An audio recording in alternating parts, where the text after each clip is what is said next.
esta señal por aquí, por este medio. Muy bien, hoy es el día 16 de nuestros 31 días de oración y sabiduría.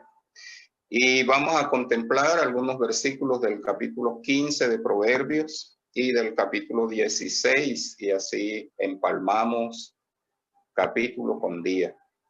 No nos preocupemos que no estamos siguiendo un orden estricto de día tal, capítulo igual, no. Estamos más bien llevando temática. Y bueno, hoy 15 y 16 se prestan para nuestro tema, la sabiduría y la eficacia. ¿Cómo la sabiduría nos puede hacer eficaces? La eficacia es esa capacidad que Dios puede darnos de alcanzar el efecto que esperamos después de nuestras acciones, ¿sí? Eso es ser eficaz. Y la sabiduría nos da eficacia, ¿sí? Eficiencia es otra cosa. La eficiencia es el uso de medios para alcanzar un objetivo. Si alcanzamos un objetivo, ¿verdad? Estamos siendo eficientes siempre y cuando hayamos usado los recursos, los menos recursos que se pueda para alcanzarlo, porque si yo, por ejemplo, un dicho muy popular que dice como que gastar pólvora en gallinazos, ¿verdad? Es como tratar de cazar un gallinazo con disparos de un cañón, por ejemplo. Puede que lo logre y mate al gallinazo que iba pasando con un cañonazo, ¿no? Sí, fue algo eficiente, pero la inversión para matar un gallinazo fue demasiada. Cuando yo puedo tirar un animal muerto en el campo, el gallinazo llega y lo puedo cazar ahí. Entonces, la eficiencia tiene que ver con el buen uso de los recursos, ¿sí? Usando al mínimo para lograr un objetivo. Una persona eficiente es eso, una persona eficiente es aquella que le encomiendan un trabajo y esa persona, aunque le hayan dado herramientas, va a usar lo menos, los recursos, pues, los va a usar lo menos posible, pero va a lograr el mismo objetivo que si hubiera usado todo. En cambio, la eficacia, que es la que nos da la sabiduría, es esa capacidad para que alcancemos el efecto esperado luego de una acción. Entonces, siempre implica que actuemos, que nos movilicemos para ello. Y la sabiduría nos puede ayudar en esto. El capítulo 15, por ejemplo, de Proverbios, de estamos hoy, nos habla en primer lugar de las palabras eficaces. Los primeros 7 versículos hablan de las palabras eficaces, cómo la sabiduría nos capacita para ello. Dice el versículo 1, la blanda respuesta quita la ira, mas la palabra áspera hace subir el furor. La lengua de los sabios adornará la sabiduría, mas la boca de los necios hablará sandeces. Los ojos de Jehová están en todo lugar, mirando a los malos y a los buenos. La lengua apacible es árbol de vida, mas la perversidad de ella es quebrantamiento de espíritu. El 5 dice, el necio menosprecia el consejo de su padre, mas el que guarda la corrección vendrá a ser prudente. El 7 dice, la boca de los sabios esparce sabiduría, no así el corazón de los necios. Entonces, básicamente estos primeros versículos están dedicados a las palabras eficaces. Ya, bueno, Proverbios habla bastante de la manera de hablar, ¿verdad? Y el primer versículo es muy conocido, dice, la blanda respuesta quita la ira, pero las palabras ásperas hacen subir el furor. Hay muchos ejemplos en la Biblia. Me gusta uno que es el de Gedeón. Gedeón fue un juez en el tiempo de los jueces de Israel. un hombre muy, muy valiente, esforzado. De hecho, encontramos que se refieren a él esas palabras, varón esforzado y valiente.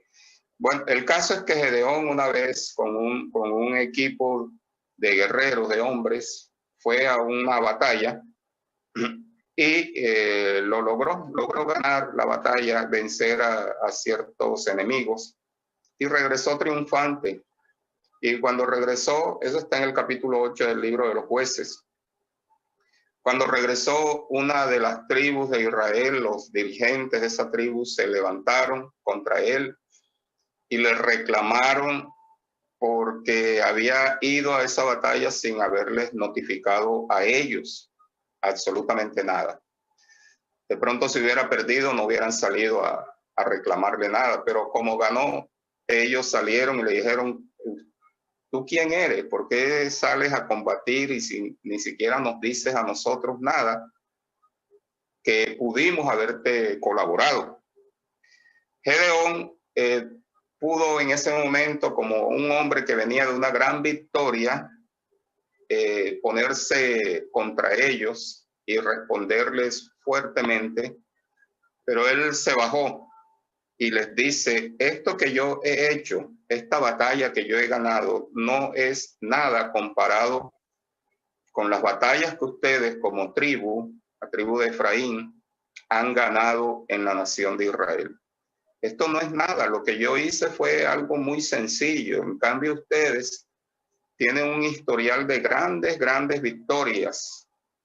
Entonces, por favor, no se molesten. Esto que yo hice no era como para que yo les hubiera dicho a ustedes: voy a pelear esta batallita.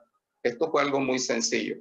Eso que hizo Gedeón ante la tribu de Efraín y logró que estas personas dirigentes en Israel también se bajaran y reconocieran que este hombre estaba hablándoles con sabiduría. Y al contrario de seguir de pronto insultándolo y tratando de provocarlo, lo que hicieron fue ponerse a las órdenes de Gedeón. Entonces, este es un buen ejemplo de cómo alguien con las palabras precisas en ese momento, blandas, aplacó la ira de toda una tribu en contra suya. Ustedes han hecho más que yo. Esto que yo hice no significa mucho en comparación con los logros que ustedes han tenido como guerreros en el pueblo de Israel. Entonces, esto, la blanda respuesta, en la Biblia hay otros ejemplos contrarios de esto, de gente que fue insultada y ellos, al contrario de dar una blanda respuesta, lo que hicieron fue lo contrario. Y el hijo de Salomón, inclusive el autor de de Proverbios, Roboán, una vez también pasó por esto y él lo que hizo fue incitar a la rebelión con sus palabras en el pueblo de Israel, y de hecho logró dividir el reino de Israel en dos reinos. Entonces, de eso nos hablan estos primeros 7 versículos aquí, ¿sí?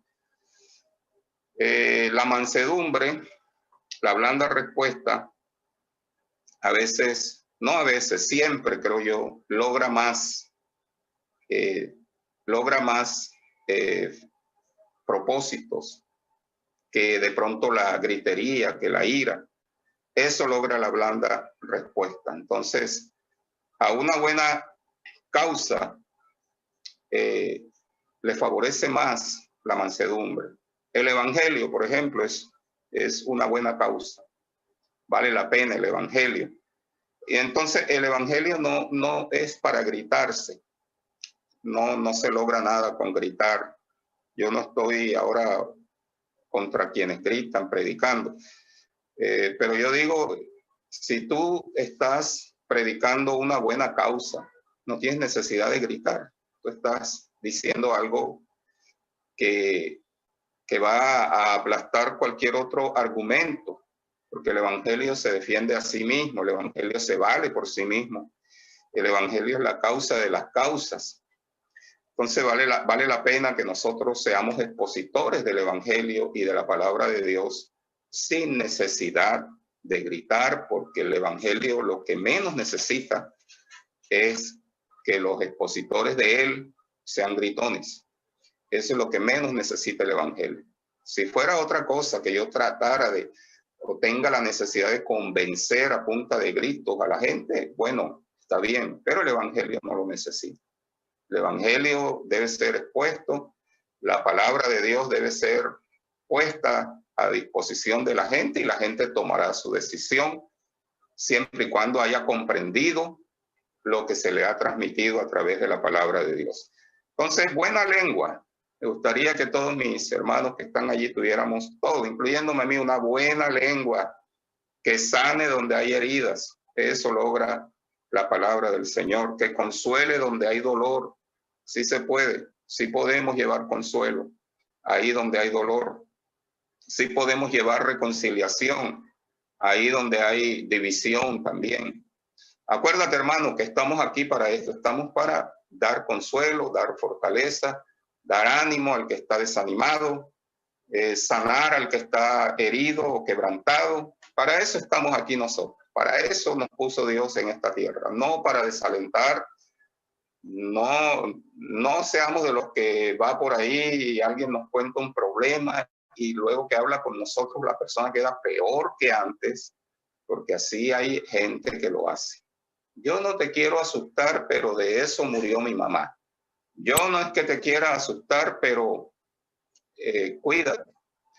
Y así están por ahí, en lugar de ser gente transmisora de los valores del reino de Dios. Léanse los primeros 7 versículos de aquí de Proverbios capítulo 15 y va a tomar la idea completa acerca de estas cosas. El versículo 8 y 9 nos habla de las cosas que Dios ama. Puede subrayarlas allá en su casa. Dice: el sacrificio de los impíos es abominación a Jehová, mas la oración de los rectos es su gozo. Abominación es a Jehová el camino del impío, mas él ama al que sigue la justicia. Y Proverbio nos da una gama, una galería. Les voy a dejar de tarea que usted subraye todas esas cosas que Dios ama, ¿sí? Dios ama muchas cosas en nosotros, ¿no? Dios está muy interesado también en las actividades nuestras. Dice, versículo 10, versículo 11 dice: el Seol y el Abadón están delante de Jehová. ¿Cuánto más los corazones de los hombres? Nos dice eso, que Dios conoce el más allá y conoce también el más adentro. El corazón de los hombres está delante del Señor. Él conoce el Abadón, o sea, el lugar de los muertos, la tumba, el más allá, pero también conoce el más acá y el más adentro de nosotros, que es nuestro corazón, ¿sí? Que bueno, eso es bueno saber que Dios conoce nuestro corazón. Y no es una excusa. Hay gente que dice: el único que conoce mi corazón es Dios. Con eso se están tratando de esquivar muchas cosas, muchas responsabilidades. Pero debería ser una bendición entender nosotros que Dios conoce nuestro corazón para bien y que eso nos puede llevar a restaurar y sanar nuestras vidas. Entonces, a Dios también, versículo 13 al 15, le agrada el corazón contento. Dice: el corazón alegre hermosea el rostro, mas por el dolor del corazón el espíritu se abate. También le gusta al Señor el corazón entendido, el que busca la sabiduría. Versículo 15 dice: todos los días del afligido son difíciles, mas el de corazón contento tiene un banquete continuo. Fíjese usted lo importante, cómo le gusta a Dios nuestro corazón, que esté contento, que esté como en un banquete continuo. Eso es lo que la palabra del Señor nos enseña, nos anima a buscar las mejores cosas de la vida. Versículo 16 dice: mejor es lo poco con el temor de Jehová que el gran tesoro donde hay turbación. Mejor es la comida de legumbres donde hay amor que buey engordado donde hay odio. Qué tremendo. Cómo Dios quiere que busquemos lo mejor, las mejores cosas de la vida. Quiero que entienda algo, hermano. Mejores cosas de la vida quiere decir que ahí donde la gente común y corriente, la gente que no tiene a Dios en su vida, en su corazón, no ve nada, o sea, aunque lo tenga, hay gente que aunque tiene la nevera llena, no ve nada, no ve a Dios en eso. En cambio, tú y yo, que tenemos a Cristo en nuestro corazón, con la nevera no tan llena, estamos viendo más que esa gente la mano y la misericordia del Señor. ¿Qué vemos? ¿Sí? ¿Qué vemos al abrir la nevera? Volviendo al caso de la nevera. ¿Qué vemos al mirar a nuestro alrededor en nuestra casa? ¿Qué vemos en nuestras manos? ¿Sí? Nosotros tenemos que aprender a mirar como Dios mira. Allí donde otros no ven nada, nosotros estamos viendo su provisión, su suficiencia, ¿sí? Donde otros dicen, aquí no, aquí hay apenas, en los hijos de Dios hemos aprendido a ver lo suficiente de parte del Señor. El Señor no va a dejar a su pueblo avergonzado. El Señor va a sustentar tu vida. El Señor abrirá las puertas en su momento. El Señor sabe hacerlo. Entonces tú y yo tenemos que ser gente que ve más allá de lo que ven nuestros ojos físicos. Vemos la provisión del Señor. Muy bien, les dejo ahí con el capítulo 15 y quiero que vayamos al capítulo número 16 del libro de Proverbios, que también es muy interesante y nos habla de esta sabiduría y la eficacia de la sabiduría. El capítulo 16 del libro de Proverbios.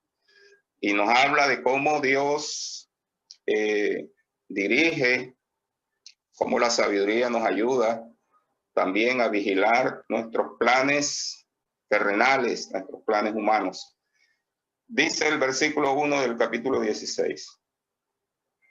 Del hombre son las disposiciones del corazón, mas de Jehová es la respuesta de la lengua. Todos los caminos del hombre son limpios en su propia opinión, pero Jehová pesa los espíritus. Encomienda a Jehová tus obras y tus pensamientos serán afirmados. Todas las cosas ha hecho Jehová para sí mismo, y aún al impío para el día malo. Entonces, los primeros versículos nos hablan de cómo Dios vigila y cómo Dios debe ser el centro, digamos, de la vida de nosotros los seres humanos. Cómo la voluntad de Dios debería ser la que rija. Cómo nosotros deberíamos meter siempre a Dios en todos nuestros planes pequeños o grandes, ¿verdad? Como dice Santiago allá en su carta, en el capítulo 4. Y le llama la atención a los que dicen, hoy iremos y negociaremos, haremos, vendremos otra vez, volveremos a salir. Y Santiago dice, cuando tú no sabes lo que puede llegar a suceder hoy, no lo tienes todavía garantizado de que vas a terminar el día. En lugar de lo cual, dice Santiago, nosotros deberíamos decir, si el Señor quiere, si el Señor lo permite, ¿verdad? Entonces, tener en cuenta siempre los planes que Dios tiene. Siempre los planes de Dios están por encima de los nuestros. La voluntad de Dios siempre está por encima de nuestra voluntad y nosotros debemos saberlo. No es que Dios quiera echarnos a perder nuestros planes, aguarnos la fiesta, no. Sencillamente que nosotros debemos entender que nuestros planes siempre pueden aquí en la tierra tener sus pros y sus contras, ¿verdad? Y deberíamos siempre encomendar nuestros caminos al Señor. Mira lo que dice el versículo 2. Todos los caminos del hombre son limpios en su propia opinión, pero Jehová pesa los espíritus. El versículo 7 dice, cuando los caminos del hombre son agradables a Jehová, aún a sus enemigos él hace estar en paz. con él. ¿Ya? El versículo 9 dice, el corazón del hombre piensa su camino, mas Jehová endereza sus pasos. Fíjese usted todo esto. El Señor tiene mucho interés en nuestros caminos, en nuestro andar aquí en esta tierra. Y Él quiere enderezar, porque, como dice ahí, en nuestra propia opinión, a nuestro propio entendimiento, mucho de lo que vivimos y hacemos nos parece lo más correcto de la vida. Pero el Señor es el que sabe realmente lo que vendrá para nosotros. Debemos aprender del mismo Señor Jesucristo, que allá en Getsemaní oró al Padre y decía, Señor, yo sé que tú tienes el poder y la facultad de no dejar que yo pase por este momento que me toca pasar de la cruz. Si tú quieres, Señor, quita de mí ese momento, pero, aclaró el Señor, por encima de todo, no se haga mi voluntad, sino la tuya, ¿sí? Y Romanos capítulo 8, el apóstol Pablo también nos da una tremenda instrucción acerca de la voluntad del Señor para nosotros. Entonces debemos, hermanos, siempre buscar la voluntad de Dios. El versículo 5 de este capítulo 16 dice, abominación a Jehová todo altivo de corazón, ciertamente no quedará impune. Dios es un Dios de juicio, de justicia. Nada que se salga por fuera de sus parámetros se va a quedar sin su merecido castigo. Y pienso que todo aquello que siempre esté dentro del plan y la voluntad de Dios siempre va a tener recompensa de parte del Señor. Entonces, juicio para los que no ven nunca su propio pecado o sus propios caminos, siempre están metidos en lo suyo sin tener en cuenta a Dios, pero justicia y bendición para aquellos que obedecen al Señor y su palabra. El versículo 6 nos dice, con misericordia y verdad se corrige el pecado y con el temor de Jehová los hombres se apartan del mal. Y este versículo 6 me gustaría que lo subraye porque es para aprovecharlo. Dios quiere corregirnos. Si uno se lo pide con más intensidad, Él lo hará. Versículo 6, sea lo que sea, siempre con misericordia y verdad el Señor va a tratar de corregir nuestro rumbo, nuestro camino. Debemos aprovechar, porque de pronto llega un tiempo en que la misericordia de Dios ya no quiere, ya se agotó para nosotros. Ya la verdad de Dios no entra en nuestro corazón. Por más que se nos diga, se nos hable, nos hemos endurecido. Entonces hay que aprovechar los tiempos, hermano, en que nuestro corazón todavía como que responde a la sabiduría de Dios. Cuando todavía nuestro corazón como que es sensible y la verdad todavía nos puede entrar en la mente y el corazón, son tiempos de aprovechar. Y dice, con el temor de Jehová los hombres se apartan del mal. ¿Sí? Entonces, eso es bueno. ¿Qué más hace eso? Versículo número 7. Dice, cuando los caminos del hombre, porque este capítulo habla de los caminos del hombre y de la voluntad de Dios. Dice, cuando los caminos del hombre son agradables a Jehová, aún a sus enemigos hace estar en paz con él. Fíjate, llega un punto en el que por andar agradando a Dios en nuestros caminos, Dios nos puede dar la facultad, la felicidad de que aún aquellos que un día nos aborrecieron tengan paz con nosotros. De pronto consciente o inconscientemente de nuestra parte, pero la gente no querrá invadir, ¿verdad?, con malas cosas nuestra vida, porque estarán en paz con nosotros. Dios es capaz de hacer que esa paz salte desde adentro nuestro hacia inclusive nuestros enemigos. Vamos a creer, hermano, que vale la pena caminar en los caminos del Señor, andar en la voluntad de Dios. Vamos a rendir la voluntad nuestra a la voluntad del Señor y a ver cómo el Señor se glorifica, ¿verdad? En nuestras vidas. Entonces, Dios tiene planes, nosotros tenemos planes seguramente, pero qué bueno es tomar nuestros planes y ponerlos allí en el altar del Señor y decirle, Señor, estos son mis planes, esta es mi vida, este es el camino que yo quiero seguir, pero si tú tienes un plan superior, y seguramente que sí, yo someto mis planes a los tuyos para que se haga tu voluntad en mi vida. Mis caminos son estos, pero como dice Isaías, que los caminos del Señor siempre son más superiores a los caminos nuestros, y los pensamientos de Dios siempre son mayores que los pensamientos nuestros, ¿sí? Y si el mismo Jesús, siendo quien era, el Hijo de Dios, tuvo, ¿verdad?, en su corazón orar al Padre, Señor, yo no quisiera pasar por la hora que me toca pasar en este momento, pero no se haga mi voluntad, hágase la tuya. Una voluntad muy dolorosa, muy fuerte para el Señor Jesucristo. Pero él se sometió a la voluntad de Dios. Él antes de eso había dicho a sus discípulos, yo estoy aquí para hacer la voluntad del que me envió.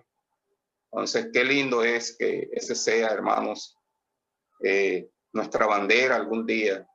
Yo sé que no es fácil, pero tampoco tenemos encima nuestro una cruz como la que Jesús llevó. Nuestra cruz siempre es más llevadera y Él inclusive nos ayuda a llevarla. Si tenemos que llevar una cruz, Él no está ausente de ese tiempo. Él siempre va a estar presente para ayudarnos. A Él le agrada, le gusta que nosotros andemos en su voluntad. Y si andamos en su voluntad, seguramente vamos a ser bendecidos, vamos a ser sacados adelante, vamos a tropezar mucho menos en la vida si andamos en la voluntad del Señor. Hay un salmo que se refiere a Cristo, dice, el hacer tu voluntad, Dios mío, me ha agradado y tu ley está en medio de mi corazón. Ojalá quiera Dios, ¿verdad? El Señor nos dé esa fortaleza y ese ánimo para hacer su voluntad con agrado, no porque me toca. El Señor dice, por ejemplo, que me congregue, que ore el uno por el otro, que ame a mis hermanos, que perdone a quienes me han ofendido. Y a veces el cristiano dice, bueno, será hacer la voluntad de Dios porque toca, ya que se puede hacer, yo no quiero que Dios me vaya a castigar. No, esa no es la actitud de quien hace la voluntad de Dios. El hacer tu voluntad, Dios mío, me ha agradado y tu ley está en medio de mi corazón. Que con agrado hagamos la voluntad de Dios, que con agrado oremos los unos por los otros, que con agrado, cuando tengamos la oportunidad, nos congreguemos, que con agrado perdonemos a quienes nos han ofendido en esta vida o nos han herido, que con agrado leamos la palabra del Señor, no porque nos toca, no porque el pastor puso el desafío de leerse la Biblia en 4 meses. Y yo quiero estar ahí cuando él pregunta quién la leyó. No, es con agrado, con agrado. Y dice el texto, y tu ley está en medio de mi corazón. La ley de Dios, la palabra de Dios en nuestro corazón, nos va a capacitar para eso que estamos diciendo, con agrado. La palabra del Señor leída con amor nos va a dar la capacidad de hacer la voluntad de Dios con agrado. Permítame orar unos minuticos para poner en manos del Señor este tiempo, queridos hermanos, y decirle al Señor que nos dé ese agrado para hacer su voluntad, ese cariño, ese amor por agradar al Señor en todos los aspectos de nuestra vida. Padre, te damos muchas gracias por tu palabra en esta mañana. Gracias por este capítulo 15 y 16 de Proverbios. Y oramos para que nos des una lengua sana, unas blandas respuestas, unas palabras que puedan sanar donde hay gente herida, que puedan consolar donde hay gente desconsolada, que puedan fortalecer donde hay debilidad. que puedan traer medicina ahí donde hay enfermedad, fortaleza, ánimo al afligido, Señor. Oramos para que también nos ayudes a andar en tus caminos, en tu voluntad, Señor, haciendo con agrado lo que a ti te agrada, aborreciendo lo que tú aborreces, amando lo que tú amas, Señor, en esta tierra. Ayúdanos, Señor, a cumplir lo que está en tu ley, la cual tú has puesto en medio de nuestro corazón. Y que con agrado, Señor, perdonemos al ofensor, que con agrado, Dios, podamos orar los unos por los otros. Yo pongo en tus manos a los vecinos, Señor, de nuestra hermana Saris, que están pasando este tiempo tan terrible, Señor. Envía gracia a esa casa, Padre amado, envía bendición, envía fortaleza en este momento que ellos lo necesitan, Padre. Oro por Hernán Paniza, Señor, ya te damos gracias que se está recuperando y que los resultados son buenos para su salud, pero oramos para que pronto pueda estar con su familia, contando cómo tú has sido bueno con él. Ayúdanos, Dios, a seguir adelante, a perseverar en la fe para la gloria tuya, mi Dios. Bendice, Señor, la entrada y la salida de mis hermanos, y que todos podamos andar en tus caminos, no en los nuestros, nada más en tus pensamientos, no en los nuestros, Señor, únicamente, que podamos someter nuestras ideas, nuestros pensamientos, nuestras acciones a la voluntad perfecta tuya, la cual es buena y agradable, Señor. Glorifícate en tus hijos, en tus hijas en este día. Trae esa sabiduría y esa gracia para conocer cuál es tu perfecta voluntad para nuestras vidas, Señor, en todo tiempo y en toda circunstancia. En el nombre precioso de Jesús. Muchas gracias, Señor. Bendigo a mis hermanos, bendigo a mis hermanas que ahora salen a sus labores o se quedan ahí en la casa. Señor, ayúdales, fortaléceles. Donde quiera que haya un hijo tuyo, una hija tuya en este momento, Señor, que una puerta abierta del cielo esté sobre su vida, sobre su casa, en el nombre de Cristo Jesús. Amén y amén. Qué bueno, mis hermanos, por haber estado con ustedes. Les bendigo en el nombre del Señor. Tenemos más de 80 conectados y felicito a cada uno que madruga. Esto es un esfuerzo tremendo el que ustedes están haciendo. Te invito a que compartas este mensaje con cuantos puedas, que le des me gusta a esta transmisión y que te suscribas, si no lo has hecho, a nuestro canal CBI Casa de Dios. Muchas bendiciones y con la ayuda del Señor estamos aquí mañana a esta misma hora, a las 5:30, Dios mediante. Muchas bendiciones nuevamente y nos vemos aquí el día de mañana. Estamos en 31 días de oración y sabiduría, un tiempo especial para ser edificados en la palabra de Dios, porque la sabiduría edifica tu casa. Te invitamos a que nos sigas acompañando todos los días de 5:30 a 6:30 de la mañana por aquí, por nuestro canal de YouTube CBI Casa de Dios.